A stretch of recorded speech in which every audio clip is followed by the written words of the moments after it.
Hola, ¿cómo están, vitaminas? Muy buenos días. Nos encontramos el día de hoy en Club France y yo soy Bernardo. Y yo soy Bianca. Y el día de hoy tenemos una entrevista muy poderosa con dos artistas muy poderosos. Con Ana López Montes y Rodrigo Garza, que tienen una exposición aquí en Club France que se llama Los Velos del Agua. Y para esto, pues bueno, les queremos dar la bienvenida. Muchas ¿Cómo gracias. están? Buenos días por aceptar. Buenos días. Gracias por aceptar esta entrevista, gracias por abrirnos la puerta también de su obra. Por supuesto, gracias a Club France por aceptarnos. Y estamos muy contentos, ¿no, Bian? Estamos muy contentos y permítanme presentarles a Ana. Ustedes, si ya vieron el episodio 9, ya la conocen. Es una artista muy completa, tiene una obra hermosísima que se llama Almarios, es una de sus colecciones. Y si no la han visto, váyanse al episodio 9, por favor, están en tiempo. Entonces, bienvenida, Ana. Y permítanme presentarles un poquito de Rodrigo. Rodrigo es poeta, es artista plástico, doctorado en Historia del Pensamiento, estudia las ideas económicas, le encanta la obra de Sor Juana y ha representado a México en foros como el G20 y la ONU y es autor Tierra, Trabajo, Capital y Poesía, donde analiza a Shakespeare, a Rulfo, a Sor Juana desde una mirada económica. Fíjense nada más esta fusión tan interesante. Cree en la poesía como refugio espiritual y en el valor profundo del lenguaje. Bienvenido, Rodrigo, nuestros dos invitados vitamina del día de hoy. Nuestros dos invitadazos vitamina. Muchas gracias, un aplauso para ustedes. A mí me gustaría comenzar. ¿Cómo surge esta colaboración? Creo que es algo de lo que nos trajo hasta acá, ¿no? Esta colaboración entre dos artistas y cómo fue este proceso creativo, ¿no? Para llegar a una sola obra de dos artistas. Se me hace muy interesante. Ana. Bueno, como muchas cosas mágicas en la vida, surge por la amistad. Una amistad común que nos presenta, que nos conoce nuestro trabajo, nuestras inquietudes y nuevamente esto surge así un poco de forma mágica, inesperada. Orgánica, ciertamente. Hay química, hay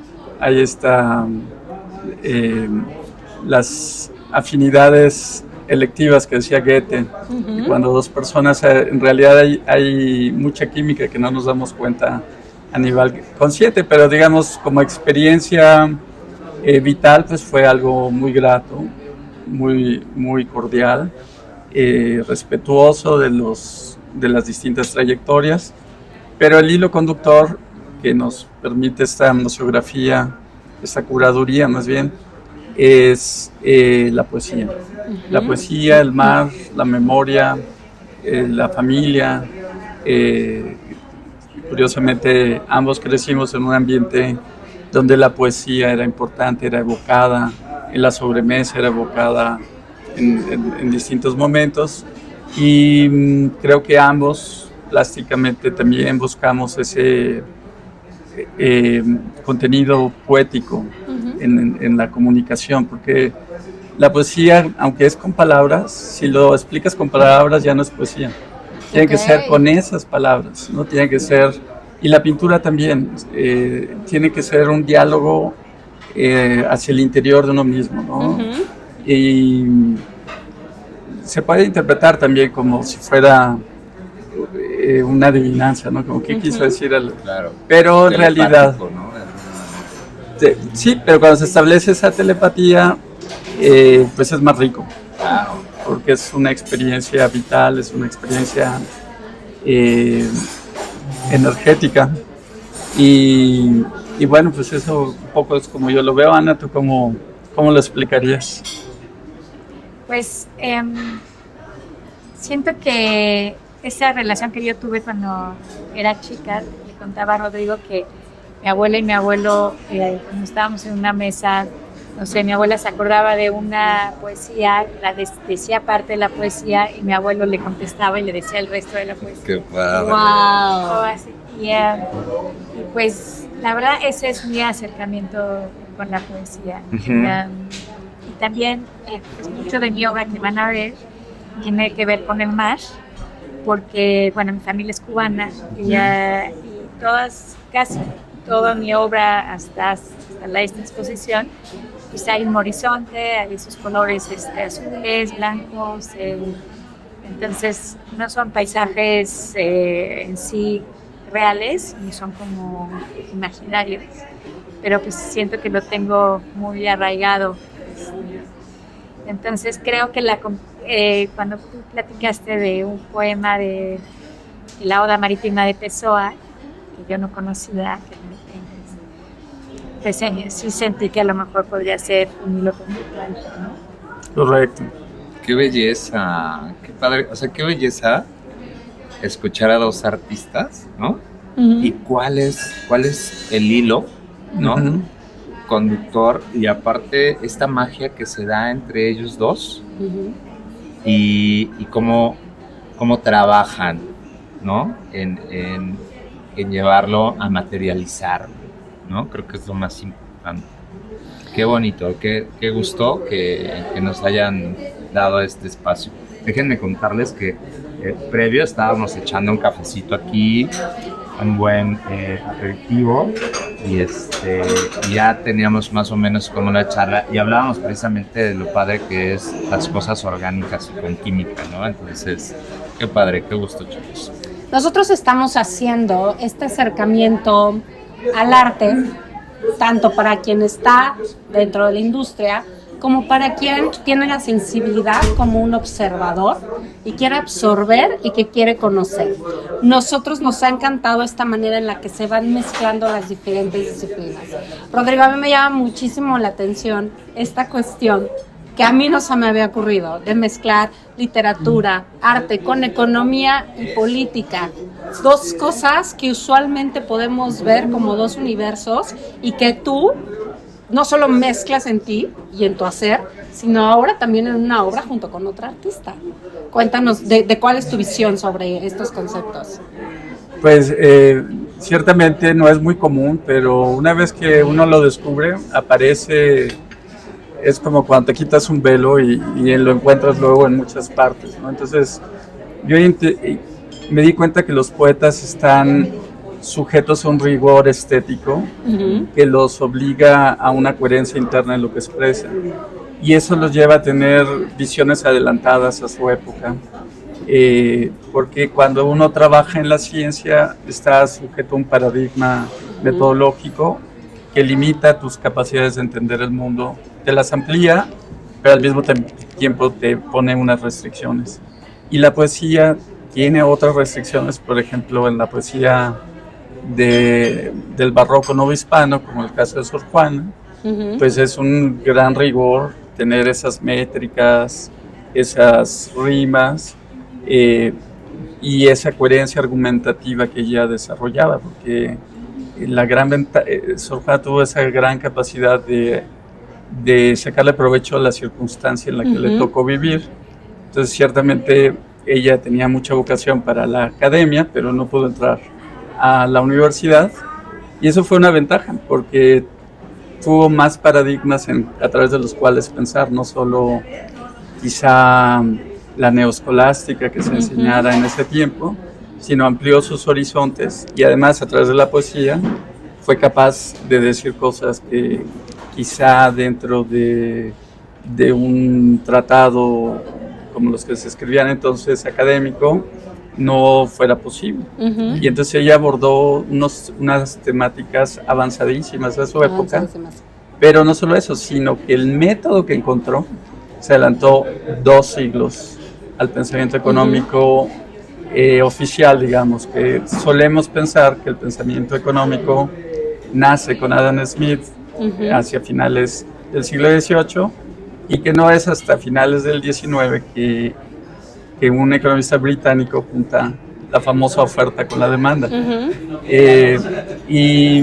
Pero no, Sor Juana ya lo había hecho 2 siglos antes, en temas tratando sobre el amor, uh-huh. el amor divino, cuál es nuestra relación con la gracia divina, y cómo ese era un tema muy debatido en ese momento, que estaba dividiendo Europa entre pensadores más inclinados a pensar que Dios ya tenía predestinado el futuro para nosotros, como es en el protestantismo, pero incluso dentro del catolicismo algunos se inclinaban más hacia esa tendencia y había un pensamiento que enfatizaba la libertad. Y Sor Juana dialoga sobre esos temas y da su propio punto de vista. Yo no podría afirmar que era más proclive a la visión de los jesuitas o los dominicos, sino que los expresa ambos en su poesía, en sus obras de teatro, y luego expresa en un texto muy trascendente, que es la crisis, le llama, ¿no? Le llamaron la carta tenagórica por ser digna de la diosa de la sabiduría, donde dice que la mayor fineza que Dios tiene con el hombre, con la criatura humana, es no hacerle beneficios. Claro. Es algo maravilloso. Y su razonamiento se basa en la libertad que Dios nos da de elegir. ¿Por qué de pronto Dios no nos concede lo que pedimos? Dice Truman Capote, decía, ¿no?, que le atribuye a Santa Teresa de Jesús esto de las plegarias atendidas. Se derraman más lágrimas por las plegarias atendidas que por las no atendidas. Entonces eso tiene mucho que ver con la economía, porque la economía es qué hacemos nosotros con nuestros recursos, qué hacemos, y no solo los recursos financieros o materiales, espirituales, el tiempo es uno de los recursos más valiosos y que más tarde entendemos lo importante de saberlo administrar. Ahora entiendo tu pasión por Sor Juana, porque realmente yo nunca había visto este acercamiento económico-político que también te muestran las trampas de la fe, Octavio Paz. Si les interesa, en ese libro van a poder entender muchísimo de lo que nos estás diciendo, de esta mezcla arte y cultura, economía, política, sociedad. Y nosotros como mexicanos tenemos un compromiso universal de preservar ese legado, como lo tendrán otros pueblos de preservar otros legados. Pero a nosotros nos toca entender que fue ese pensamiento, esa utopía tan extraordinaria que fue la Nueva España, que tiene mucho que ver con el poema de Pessoa, con ese viaje, la importancia que tuvo Cuba, que era la joya de la corona, era uno de los lugares más, valían mucho más en términos de Producto Interno Bruto. La Ciudad de México y La Habana eran mucho más productivas desde el siglo XVII hasta el XIX que las 13 colonias. Las 13 colonias que terminaron siendo Norteamérica eran la periferia de un mundo cuyo centro era la Ciudad de México, porque estaba en el centro del intercambio entre Oriente y Occidente. Y justo aquí se daba toda esa magia de la que México es capaz de sintetizar. Ahora se habla de Sor Juana como el sincretismo, ¿no?, de la cultura precolombina, de las métricas italianas y españolas. Pero en su poesía hay náhuatl, hay latín, hay expresiones de la forma que se comunicaban los afrodescendentes, habla la naturaleza, es una riqueza y es un humanismo que creo que es muy importante que nosotros como mexicanos sepamos reconocer, conocerla y estudiarla y entender y transmitirla, ¿no?, como un legado universal, no por un orgullo mexicano, sino como una obligación de ciudadanos universales, como nosotros recibimos de los griegos, pues, que seríamos sin Platón, sin Aristóteles. Pues Sor Juana también tiene mucho que decirle al mundo. Okay. Imagínense qué riqueza estamos obteniendo detrás de una entrevista para una exposición, ¿no? O sea, ya vimos que Rodrigo es un apasionado de este tema, me encanta, ¿no? Quiero entrar un poquito en materia, quiero que nos cuentes, Ana, Los velos del agua. ¿De qué se trata, no? Y cómo surge esta curaduría de lo que nos hablabas, ¿no? ¿Cómo llegamos aquí, a este lugar? Velos del Agua es una exposición en dúo, en donde se busca un diálogo entre las piezas, entre mis piezas y las piezas de Rodrigo. Nos une la Oda Marítima de Pessoa, pero creo que también nos une nuestro proceso creativo.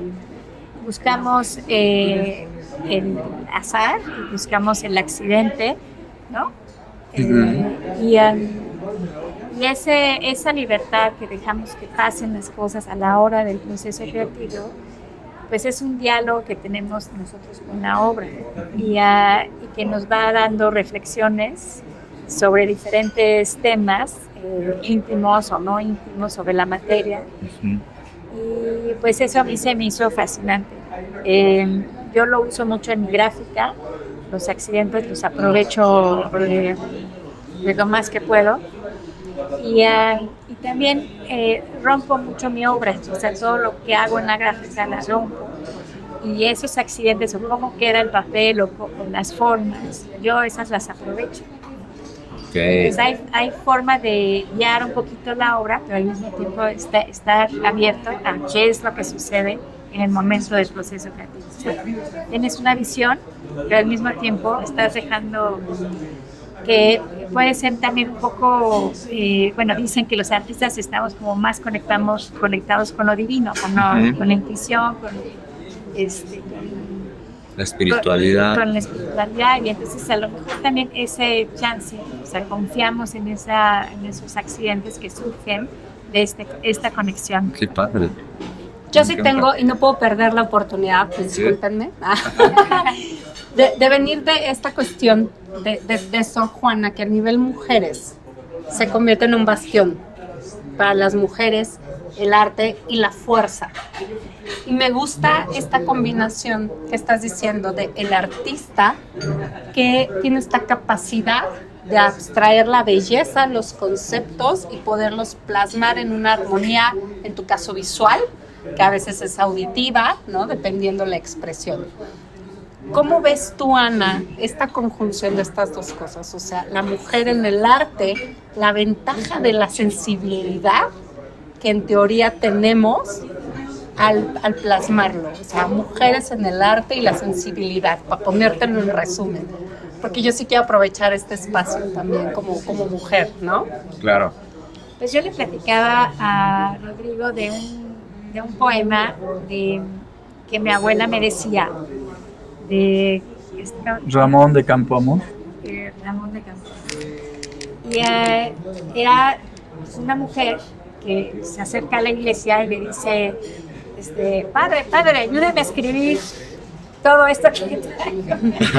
Y entonces ella le está diciendo todos sus sentimientos, sus emociones, y el padre pues no le entiende, ¿no? Dice, es que eso no lo puedo escribir, es que no. Y entonces creo que los poetas y los artistas tenemos como a flor de piel muchas emociones, y como un poco exageradas. Hipersensibles, quizá. Ajá, y entonces al final del poema, recuérdame que dice, ¿qué daría yo por saber escribir o poder escribir? O sea, ella no sabía escribir, pero tenía toda la sensibilidad, el fuego. La necesidad de expresar. La necesidad de expresar. Y el cura era como más, pues, a lo mejor como más racional, que todo tenía que estar en orden, como las reglas, todo, ¿no? La metodología. Y entonces él no captaba todo eso que ella estaba tratando de expresar. Siento que la ventaja o la bendición que tenemos los poetas, los artistas, todo, es poder expresar cosas que a lo mejor otras personas no tienen eso. No es que sea bueno ni malo, sino cada quien tenemos nuestros talentos, nuestras sombras y pues yo siento que las mujeres tenemos a lo mejor un poquito más de esa sensibilidad, esa empatía que podemos sentir pues de lo que le está pasando al otro. Y podemos verlo y podemos actuar en eso, ¿no? Y yo creo que Sor Juana Inés de la Cruz pues lo veía perfecto, ¿no? Esa necesidad de la mujer de todo lo que estaba viviendo, que dice, ¿cómo dice? hombres que... Hombres necios. Hombres necios. ¿Cómo en ese entonces? Somos bien necios. Sí. Sí. Eso Eso no no. se nos ha quitado, ¿verdad? Pasan los siglos, sí. Y nada ha cambiado. Oye, Rodrigo. Bueno, quiero aprovechar también. Ahora del lado. Somos bien necios. Esto se va a convertir en un Me matamesta. encanta tu parte poeta, ¿no? Me gustaría aprovechar el espacio para que nos comparta una poesía, Rodrigo, una poesía de su autoría, ¿no? Y digo, si nos regalas Una vitamina tuya. esta vitamina tuya, vamos a estar así súper agradecidos para toda la gente que nos Pues ve. la verdad es que ahora sí que no No venía venía preparado, pero quizá voy a intentar recordar alguno, y curiosamente me viene a la mente un poema que escribí cuando murió Octavio Paz y se llama Elegía Mínima. Dice: en el centro ritual del laberinto, un murmullo de luz te deletrea, el aliento del viento en la simiente, alentando con rabia los racimos, analiza su música sinuosa o rompen ademán su simetría.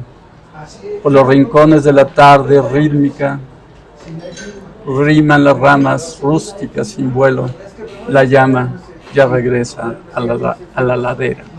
Qué bonito final, qué bonito remate. Yo no sé cómo se aprenden los poetas, cómo se aprenden las poesías, Ajá. porque así yo digo, ¿no? Cuando me estaba platicando a Pessoa, de repente me decía, Que se acaba un verso, ¿no? y luego Sí. también mi abuela y mi abuelo, yo no entiendo cómo se acuerdan, o sea, yo no tengo esa memoria. Yo creo que como que te identificas, por supuesto, ¿no? Con esa vivencia. Yo creo que todos le damos una interpretación muy distinta dependiendo lo vivido, ¿no?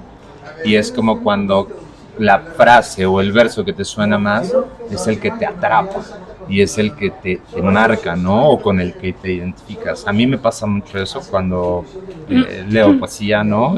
O escribo también.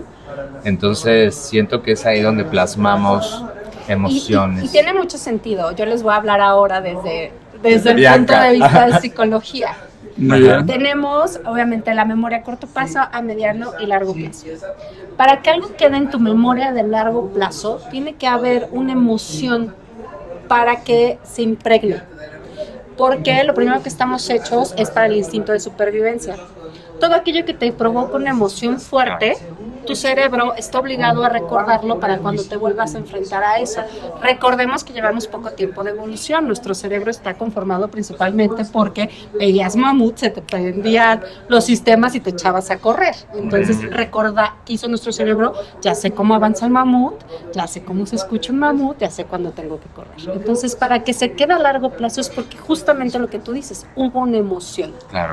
Si un poema, un texto, una obra generó en ti una emoción fuerte, ya no es por supervivencia, ya no es para utilizarla, es porque se conectó con esta parte del cerebro de las emociones y entonces se queda a largo plazo, lo hayas hecho tú o no lo hayas hecho. Entonces, lo que ustedes dicen poéticamente, a nivel biológicamente, sí estamos hechos de esa manera.